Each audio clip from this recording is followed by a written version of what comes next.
Sa kulungan naman ang bagsak ng isang 45 anyos na babae matapos mahulihan ng higit sa 1,000 gramo ng ipinagbabawal na gamot dyan sa may barangay Tejero sa Cebu City. Para sa iba pang detalye, nasa kabilang linya po si Lieutenant Colonel Maria Aurora Rayos, ang Chief PIO ng Police Regional Office 7. Magandang tanghali, Ma'am Aurora Rayos. Sir, magandang hapon po sa ating lahat. Yan. Nais ko pong ibalita na ang Police Regional Office 7 sa patuloy nitong pagsisikap na palakasin ang pagkikipagtulungan nito sa komunidad at mapamanatili ang 24 oras na presensya ng pulisya ang nagsagawa ng sunod-sunod na anti-criminality operations na humantong sa pagkakaresto ng isang high-profile drug suspect sa Cebu City noong Lunes na madaling araw, Hunyo 17. Nahuli ng mga tauhan ng Police Station 3 Cebu City Police Office ang isang 45 years old na babaeng drug suspect na kilala bilang si Daling.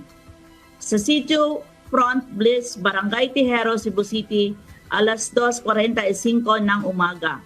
Nakuha sa suspect ang 1,030 na grams ng shabu na nagkakahalaga ng 7,004,000 pesos na paglabag sa Republic Act 9165, nakilala rin bilang Comprehensive Dangerous Drugs Act of 2002. Bukod sa illegal na droga na samsam ng mga pulis, ang cash na nagkakahalaga ng 1,782 na pinaniwalaang kinita sa transaksyon ng illegal na droga, by bust money, isang eco bag na ginamit bilang lalagyan at isang mobile phone. Pinuri ni Police Regional Office 7 Regional Director Police Brigadier General Anthony Abirin ang Police Station 3 Cebu City Police Office sa kanilang walang humpay na pagsisikap sa pagpaigting ng kampanya laban sa lahat ng uri ng kriminalidad, partikular na sa pagsugpo ng illegal na droga sa Cebu City.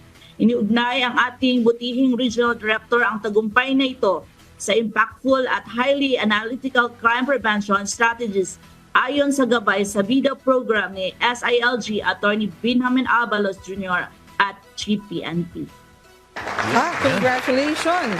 Congratulations sa Region 7, TRO 7, lalo na yung Station 3 ng Cebu City. Oo, at syempre sa Regional Director, kay Police Brigadier General Anthony Abirin.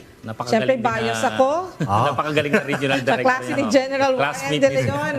Snappy yan. Snappy yan, Bok. Congratulations sa buong tropa ng Police Regional Office 7. Napakalaking accomplishment nito. Awesome!